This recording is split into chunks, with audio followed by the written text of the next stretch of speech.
என் ஜனங்களுக்கு ஆண்டு சொல்றார். அவருடைய பிள்ளைகளுக்கு உரிமையோடு சொல்கிறார்கள். என் ஜனங்கள் என்று சொல்லுகிறார். இந்த இடத்துல ஆசீர்வாதமான வார்த்தை தான் இது.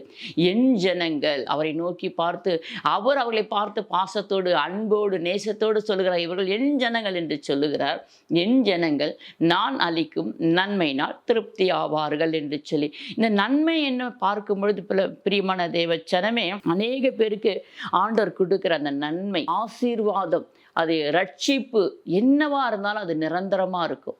ஆண்டவர் ஒன்று தம் பிள்ளைகளுக்கு கொடுத்தார்னு சொன்னா அது நலமானதா இருக்கும், உண்மையா இருக்கும், நிரந்தரமா இருக்கும். அது கொஞ்ச நாள் இருந்துட்டு காணாம போகிறது அப்படி இருக்காது. கர்த்தர் நமக்கு கொடுத்தார்னு சொன்னா நிரந்தரமா இருக்கும். அது வேலையா இருக்கட்டும், திருமண காரியமா இருக்கட்டும், ஒரு வீடா இருக்கட்டும், ஒரு சின்ன பொருள் கூட இருக்கட்டுமே, ஆண்டவர் நமக்கு கொடுத்தார்னு சொன்னா அது நம்ம கிட்ட நிரந்தரமா இருக்கும், நல்லா இருக்கும், நன்மையா இருக்கும். அதே போல நமக்கு அதன் வித்து ஒரு ஆசீர்வாதம் இருக்கும். பிரியமான தேவ ஜனமே,